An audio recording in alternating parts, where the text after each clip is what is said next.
ವಿಜಯ್ ಸ್ವಲ್ಪ ಭಿನ್ನವಾಗಿ black pant ಮತ್ತು ಬ್ಲ್ಯಾಕ್ ಬ್ಲೇಸರ್ ಕೋಟು ಹಾಕ್ಕೊಂಡು ಬಂದು ಪ್ರಮಾಣ ವಚನವನ್ನು ಸ್ವೀಕರಿಸಿದರು. ಇದ್ರ ಬಗ್ಗೆ BJP ನಾಯಕ ಅಣ್ಣಾಮಲೈ ವ್ಯಂಗ್ಯ ಮಾಡಿದ್ದಾರೆ. ಸಾಮಾನ್ಯವಾಗಿ ಇಂಥ ತಪ್ಪುಗಳು, ಈ ರೀತಿ ವ್ಯಕ್ತಿ ಸ್ವಾತಂತ್ರ್ಯಕ್ಕೆ ಹರಣ ಮಾಡುವಂಥ ಸಂಗತಿ BJP ನಾಯಕರಿಂದನೇ ಆಗುತ್ತೆ.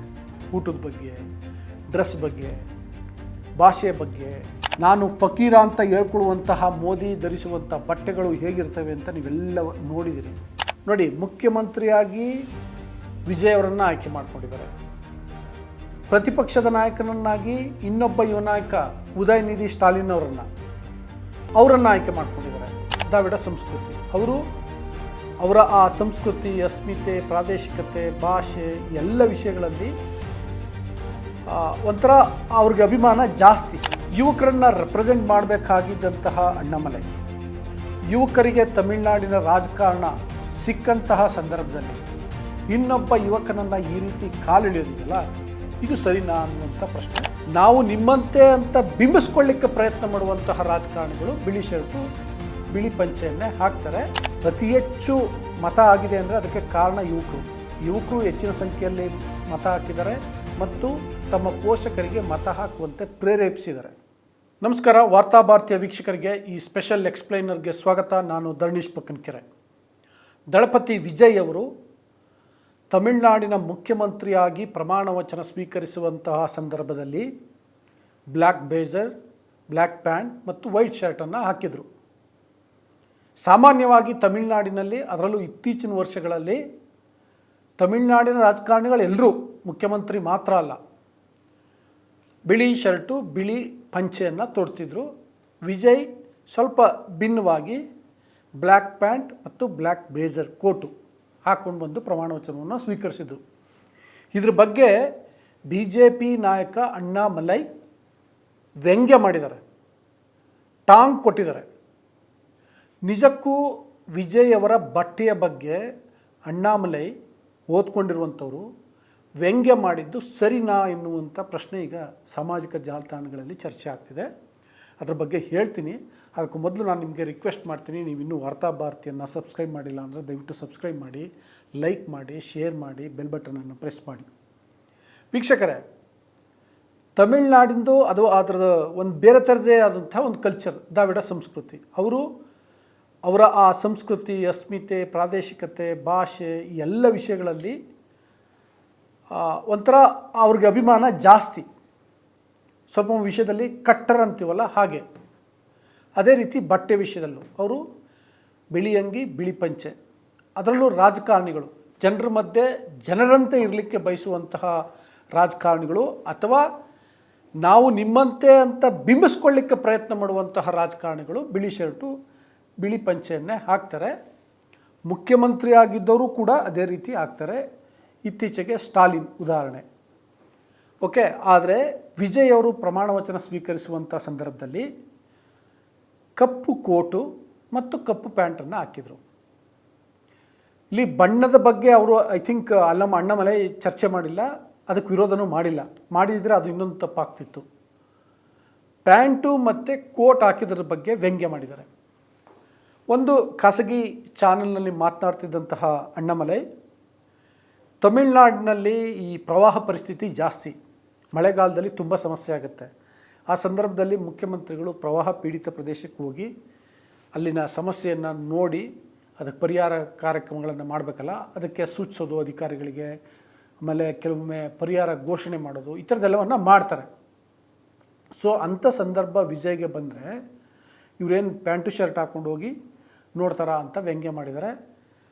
ಅದೇ ಕಾರ್ಯಕ್ರಮದಲ್ಲಿ ಇದ್ದಂತಹ ಕಾಂಗ್ರೆಸ್ ಸಂಸದ ಶಶಿ ತರೂರ್, BJP ಸಂಸದ ತೇಜಸ್ವಿ ಸೂರ್ಯ, ಮತ್ತು ಆ ನಿರೂಪಕಿಗೆ ಅದೆಷ್ಟು ಸೂಕ್ಷ್ಮತೆ ಇದೆಯೋ ಇಲ್ವೋ ಗೊತ್ತಿಲ್ಲ, ಅವರೆಲ್ಲರೂ ಕೂಡ ನಕ್ಕಿದ್ದಾರೆ ಅಣ್ಣಾಮಲೈ ಮಾತವರನ್ನು ಕೇಳಿ.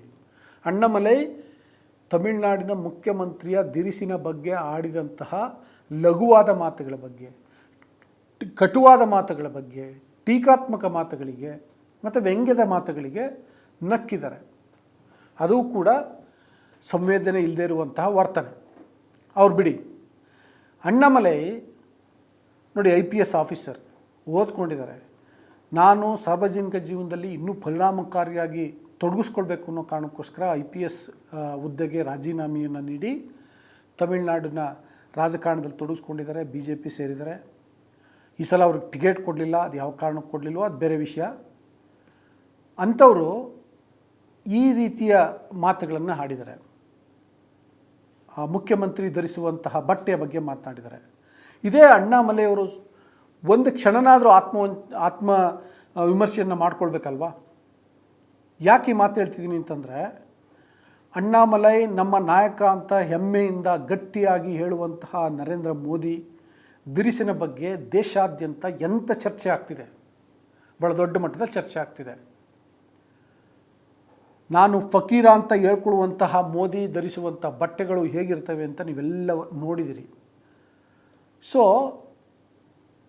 ತಮ್ಮ ನಾಯಕರ ಬಗ್ಗೆನೇ ಹಿಂಗೆಲ್ಲ ಚರ್ಚೆ ಆಗ್ತಿರುವಂಥ ಸಂದರ್ಭದಲ್ಲಿ ತಮ್ಮ ಮುಖ್ಯಮಂತ್ರಿಯೊಬ್ಬರ ಬಗ್ಗೆ ಈ ರೀತಿ ಮಾತಾಡಿದ್ದಾರೆ. ನಂಬರ್ 1. ನಂಬರ್ 2, ಅದು ಮೋದಿ ಇರಲಿ, ವಿಜಯ್ ಇರಲಿ, ಇನ್ನೊಬ್ರು ಇರಲಿ, ಮತ್ತೊಬ್ಬರು ಇರಲಿ, ಒಳ್ಳೆ ಬಟ್ಟೆ ಹಾಕಬಾರ್ದಾ? ಅವರಿಗೆ ಕಂಫರ್ಟ್ ಅನಿಸುವಂತಹ ಬಟ್ಟೆಯನ್ನು ಹಾಕಬಾರ್ದಾ? ನೀವೇನು ನಿರ್ದೇಶನ ಕೊಡ್ತೀರಾ ಇಂಥದೇ ಬಟ್ಟೆ ಹಾಕಿ ಅಂತ?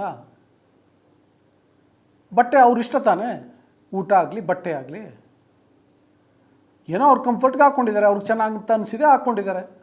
ಅದರಲ್ಲೇನು ಮಾಡಬಾರ್ದು ತಪ್ಪು, ಅದನ್ನ ಯಾಕೆ ವ್ಯಂಗ್ಯ ಮಾಡ್ತೀರಿ? ಈಗ ಕೋಟು ಮತ್ತು ಸೂಟು ಎಲ್ಲ ಹಾಕ್ಕೊಂಡಿದ್ದಾರೆ ಅಂತಂದರೆ ಮಳೆ ಇರಲಿ ಚಳಿ ಇರಲಿ ಅದನ್ನೇ ಹಾಕ್ಕೊಳ್ತಾರೆ ನೀವು ಯಾಕೆ ಅಂದ್ಕೊಂಡಿದ್ದೀರಿ? ಏನೋ ಸಂದರ್ಭಕ್ಕೆ ತಕ್ಕಂತೆ ಡ್ರೆಸ್ ಹಾಕ್ಕೊಂಡ್ಬಿಟ್ರೆ ಅವ್ರು ಒಳ್ಳೆ ನಾಯಕರಾ? ಇಲ್ಲ ಅಲ್ವಾ? ನೀವು ಅವರ ಕೆಲಸವನ್ನು ಹೀಗೆ ಬಟ್ಟೆನಲ್ಲಿ ದಿರಿಸಿನಲ್ಲಿ ಅಳೆಯೋದು ಸರಿಯಲ್ಲ ಅಲ್ವಾ? ಮತ್ತು ಇದು ಒಂದು ವ್ಯಕ್ತಿಯ ಸ್ವಾತಂತ್ರ್ಯ. ಮತ್ತು ಇದೊಂದು ಭಾಳ ಆಶ್ಚರ್ಯಕರವಾದ ಇನ್ನೊಂದು ಸಂಗತಿ ಏನಪ್ಪ ಅಂತಂದರೆ, ಸಾಮಾನ್ಯವಾಗಿ ಇಂಥ ತಪ್ಪುಗಳು, ಈ ರೀತಿ ವ್ಯಕ್ತಿ ಸ್ವಾತಂತ್ರ್ಯಕ್ಕೆ ಹರಣ ಮಾಡುವಂಥ ಸಂಗತಿ BJP ನಾಯಕರಿಂದನೇ ಆಗುತ್ತೆ. ಊಟದ ಬಗ್ಗೆ, ಡ್ರೆಸ್ ಬಗ್ಗೆ, ಭಾಷೆಯ ಬಗ್ಗೆ, ಈ ಥರದ ವಿಷಯಗಳಲ್ಲಿ ನೀವು ಹೀಗಿರಿ ಅಂತ ಡೈರೆಕ್ಟ್ ಮಾಡ್ತಾರೆ. ಅಣ್ಣಾಮಲೈ ಇನ್ನೊಂದು ಪ್ರಮುಖ ವಿಷಯವನ್ನು ಅರ್ಥ ಮಾಡ್ಕೊಳ್ಬೇಕು ಅಂತ ನನಗನ್ಸುತ್ತೆ. ಏನಪ್ಪ ಅಂದರೆ, ಈ ಸಲ ತಮಿಳುನಾಡಿನ ಜನ ಯುವಕರಿಗೆ ಆದ್ಯತೆಯನ್ನು ಕೊಟ್ಟಿದ್ದಾರೆ. ಮತ್ತು ಅತಿ ಹೆಚ್ಚು ಮತ ಆಗಿದೆ ಅಂದರೆ ಅದಕ್ಕೆ ಕಾರಣ ಯುವಕರು ಹೆಚ್ಚಿನ ಸಂಖ್ಯೆಯಲ್ಲಿ ಮತ ಹಾಕಿದ್ದಾರೆ ಮತ್ತು ತಮ್ಮ ಪೋಷಕರಿಗೆ ಮತ ಹಾಕುವಂತೆ ಪ್ರೇರೇಪಿಸಿದ್ದಾರೆ. TVK 108 ಸ್ಥಾನಗಳನ್ನು ಗೆಲ್ಲಲಿಕ್ಕೆ ಯುವಕರ ಪಾತ್ರ ಬಹಳ ದೊಡ್ಡದು.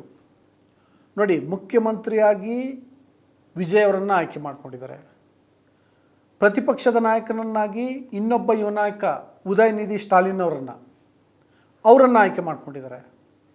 ಅಫ್ಕೋರ್ಸ್ ಅಣ್ಣಾಮಲೈ ತಮಿಳುನಾಡಿನಲ್ಲಿ ಒಬ್ಬ ಯುವ ಪ್ರತಿನಿಧಿ ಅಂತನೋ ಯುವ ನಾಯಕ ಅಂತಲೇ ಹೆಸರುವಾಸಿ ಅಥವಾ ಆ ರೀತಿ ಗುರುತಿಸ್ಕೊಂಡಿದ್ದಾರೆ. ಯುವಕರನ್ನು ರೆಪ್ರೆಸೆಂಟ್ ಮಾಡಬೇಕಾಗಿದ್ದಂತಹ ಅಣ್ಣಾಮಲೈ ಯುವಕರಿಗೆ ತಮಿಳುನಾಡಿನ ರಾಜಕಾರಣ ಸಿಕ್ಕಂತಹ ಸಂದರ್ಭದಲ್ಲಿ ಇನ್ನೊಬ್ಬ ಯುವಕನನ್ನು ಈ ರೀತಿ ಕಾಲೆಳೆಯೋದಿದೆಯಲ್ಲ, ಇದು ಸರಿನಾ ಅನ್ನುವಂಥ ಪ್ರಶ್ನೆ ಉದ್ಭವಿಸಿದೆ. ಅಣ್ಣಾಮಲೈ ಯಾವ ಕಾರಣಕ್ಕೆ ಕೇಳಿದರು, ಏನು ಅವ್ರ ಉದ್ದೇಶ ಏನು, ಈ ವ್ಯಂಗ್ಯದ ಹಿಂದಿನ ಅದೇನೋ ಅಸಮಾಧಾನವೋ ದ್ವೇಷವೋ ಏನೇನೋ ಇರಬಹುದು, ಏನು ಅಂತ ನೀವು ಕಮೆಂಟ್ ಮಾಡಿ. ಇದು ಸರಿನಾ ಅಂತ ಕಮೆಂಟ್ ಮಾಡಿ. ಅದೇ ರೀತಿ ಒಂದು ಕ್ಷಣಕ್ಕೆ ಅನಿಸುತ್ತೆ ವಿಜಯ್ ಕೂಡ ಈ ತಮಿಳುನಾಡಿನ ಅಸ್ಮಿತೆಯನ್ನು ಕಾಪಾಡೋ ದೃಷ್ಟಿಯಲ್ಲಿ ಅಥವಾ ಅದನ್ನು ಎತ್ತಿಡಿಯೋ ದೃಷ್ಟಿಯಲ್ಲಿ ಏನೋ ನಮ್ಮದು ಅಂತ ಅನ್ನಿಸ್ಬೇಕಲ್ಲ ಆ ಜನಕ್ಕೂ, ಆ ದೃಷ್ಟಿಯಿಂದ ಬಿಳಿ ಪಂಚೆ ಬಿಳಿ ಏನು ಅಂಗಿ ಹಾಕ್ಕೊಂಡು ಬಂದು ಪ್ರಮಾಣ ವಚನ ಸ್ವೀಕರಿಸಿದರೆ ಚೆನ್ನಾಗಿತ್ತು ಅಂತ ಅನ್ನಿಸ್ಬೋದು. ಅದು ತಪ್ಪಲ್ಲ, ಹಂಗೆ ಮಾಡಿದರೆ ಇನ್ನೂ ಚೆನ್ನಾಗಿರ್ತಿತ್ತು, ದಟ್ಸ್ ಓಕೆ. ಆದರೆ ಹಾಗೇ ಮಾಡಬೇಕಿತ್ತು ಅನ್ನುವಂಥದ್ದು ಇದೆಯಲ್ಲ, ಅದು ಸರಿನಾ? ಅದ್ರ ಬಗ್ಗೆ ಕಮೆಂಟ್ ಬಾಕ್ಸಲ್ಲಿ ನಿಮ್ಮ ಅಭಿಪ್ರಾಯನ ತಿಳಿಸಿ. ಎಲ್ಲರ ಬಗ್ಗೆ, ಎಲ್ಲ ವಿಷಯಗಳ ಬಗ್ಗೆ ನಿಮಗೆ ನಿಮ್ಮ ಅಭಿಪ್ರಾಯ ಏನು ಅನ್ನೋದು ಕೂಡ ಬಹಳ ಮುಖ್ಯನೇ, ಅದನ್ನು ತಿಳಿಸಿ. ಅದಲ್ಲದೆ ವಾರ್ತಾ ಭಾರತಿ ಇನ್ನೂ ಸಬ್ಸ್ಕ್ರೈಬ್ ಮಾಡಿಲ್ಲ ಅಂದರೆ ಸಬ್ಸ್ಕ್ರೈಬ್ ಮಾಡಿ, ಲೈಕ್ ಮಾಡಿ, ಶೇರ್ ಮಾಡಿ, ಬೆಲ್ ಬಟನನ್ನು ಪ್ರೆಸ್ ಮಾಡಿ. Thank you. ನಮ್ಮ ಕಾರ್ಯಕ್ರಮಗಳನ್ನು ನೀವು ನೋಡ್ತಾ ಇದ್ರೆ ನಮ್ಮ ಚಾನೆಲ್ ಅನ್ನ ಸಬ್ಸ್ಕ್ರೈಬ್ ಮಾಡಿ, ಪಕ್ಕದ ಬೆಲ್ ಐಕಾನ್ ಒತ್ತಿ ನಮ್ಮನ್ನ ಬೆಂಬಲಿಸಿ. ಹಾಗೆ ನಮ್ಮ ಕಾರ್ಯಕ್ರಮಗಳನ್ನ ಲೈಕ್ ಮಾಡಿ, ಕಮೆಂಟ್ ಮಾಡಿ, ಅದನ್ನ ಬೇರೆಯವರಿಗೂ ವಾಟ್ಸ್ಆಪ್ ಮೂಲಕ ಶೇರ್ ಮಾಡಿ. ನೀವು ಹೀಗೆ ಮಾಡಿದಾಗ ನಮ್ಮ ಚಾನೆಲ್ ಇನ್ನಷ್ಟು ಮತ್ತಷ್ಟು ಜನರಿಗೆ ತಲುಪಲು ನೀವು ನಮ್ಮೊಂದಿಗೆ ಸಹಕರಿಸಿದ ಹಾಗಾಗುತ್ತೆ. ಇದು ನೀವು ಯಾವುದೇ ಖರ್ಚಿಲ್ಲದೆ ಕೆಲವೇ ಸೆಕೆಂಡುಗಳಲ್ಲಿ ನೀಡಬಹುದಾದ ಸಹಕಾರ. ಧನ್ಯವಾದಗಳು.